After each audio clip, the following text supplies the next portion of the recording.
कथाव्यास पंडित प्रवीण पांडे महाराज के यहाँ श्री कृष्ण जन्माष्टमी पर अनेकों कार्यक्रम का आयोजन हुआ, जिसमें सुबह से ही भक्त झांकी निर्माण और प्रसाद बनाने से लेकर वितरण तक सभी कार्य भक्तों द्वारा संपन्न हुआ। वहीं कथाव्यास पंडित प्रवीण पांडे महाराज से बात करने पर उन्होंने बताया कि भगवान विष्णु के 8वें अवतार श्री कृष्ण के जन्म को जन्माष्टमी के रूप में मनाया जाता है। इस दिन भगवान श्री कृष्ण की विधि अनुसार पूजा अर्चना के साथ साथ उपवास रखने का विधान है। भगवान विष्णु के 8वें अवतार श्री कृष्ण के जन्मदिन को जन्माष्टमी के रूप में मनाया जाता है। मान्यता है कि जन्मदिन पर व्रत रखने से हर मनोकामना पूर्ण होती है, साथ ही जीवन में सुख समृद्धि का वास बना रहता है। इस दिन भगवान कृष्ण के बाल रूप को पूजा जाता है।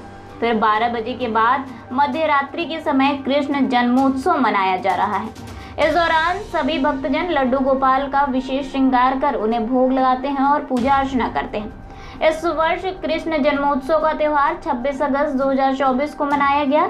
इस खास दिन पर कई शुभ योग का निर्माण हुआ, जिसमें सर्वथा सिद्धि योग और जयंती योग का नाम मुख्य रूप से शामिल है। इस दिन चंद्रमा वृषभ राशि में मौजूद रहे, वहीं बालव और कौलव करण के साथ कृतिका नक्षत्र का संयोग बन रहा था, जो इस तिथि की महत्ता अधिक बढ़ा गया।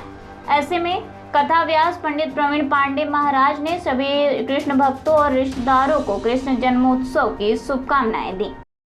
जी, मैं प्रवीण पांडे, वैष्णव आचार्य, वाराणसी।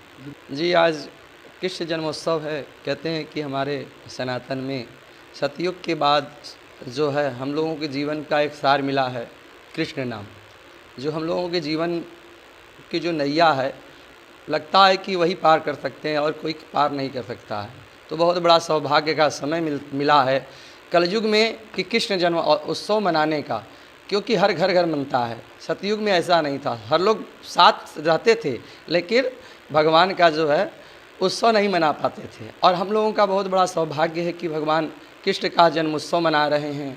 भगवान जब पृथ्वी पे सतयुग में पृथ्वी पे का भार उतारने के लिए भगवान आए। कहते हैं कि पृथ्वी पे जब जब बढ़ता है असुरों का संग्राम, कहते हैं जब जब होई धर्म के हानि, बाण है असुर अधम आगमानी, तब तब धरे प्रभु विदित शरीरा, धरहूँ प्रभु मोर सज्जन पीड़ा। जो हमारे शरीर का पीड़ा है भगवान हरते हैं। हमको विश्वास है कि हम कोई, जब तक वो मेरे उनका साथ है तब तक मेरी नैया डूब नहीं सकती, मेरे पे कोई विपत नहीं आ सकता। इसी भाव से मैं भगवान कृष्ण का जन्मोत्सव मनाता हूँ कि सदैव मेरा और मेरे ग्राम और मेरे जितने भी भक्त लोग हैं, यहाँ बनारस में नहीं, यूपी, एमपी, बिहार, जहाँ पर भी सबका कल्याण हो, यही कामना से मैं भगवान का जन्मोत्सव मनाता हूँ। क्या क्या कार्यक्रम हुआ आपके?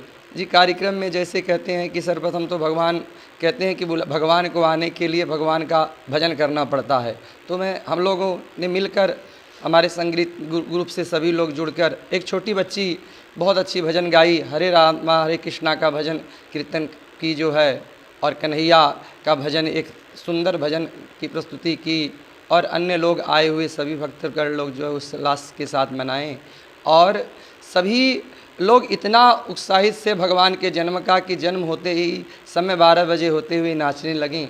तो 12 बजे तक हम लोग जितने भी यहाँ लोग उपस्थित थे, बिना अन्न पानी का निराहार व्रत रहकर इस उत्सव को मनाएं। क्योंकि एक दिन, कहते हैं कि एक दिन में भरी शरीर में को तपने से भगवान की बल मिलता है, और 1 साल तक पूर्ण विश्वास रहता है कि मेरे ऊपर कोई विपदाएं नहीं आ सकती और मेरे जितने लोग हैं उन पे कोई विपदाएं नहीं आ सकती। देखिए, काशी वासियों को तो एक संदेश यही देना चाहता हूँ। कहते हैं कि कृष्ण नाम ही एक जीवन का सार है। कहते हैं कि हम कलयुग में बताया गया है पुराणों में कि हम कुछ पाप कलयुग के प्रभाव से हमारे मन में आ जाता है। अगर कृष्ण का नाम ले लेते हैं तो वो पाप का असर तत्काल समाप्त हो जाता है। तो मैं चाहता हूँ कि सभी काशीवासी भगवान कृष्ण का भजन तो करते ही रहें, और उसका स्वयं को उनको आनंद मिलेगा, उनके जीवन आनंद पूर्वक हो जाएगा।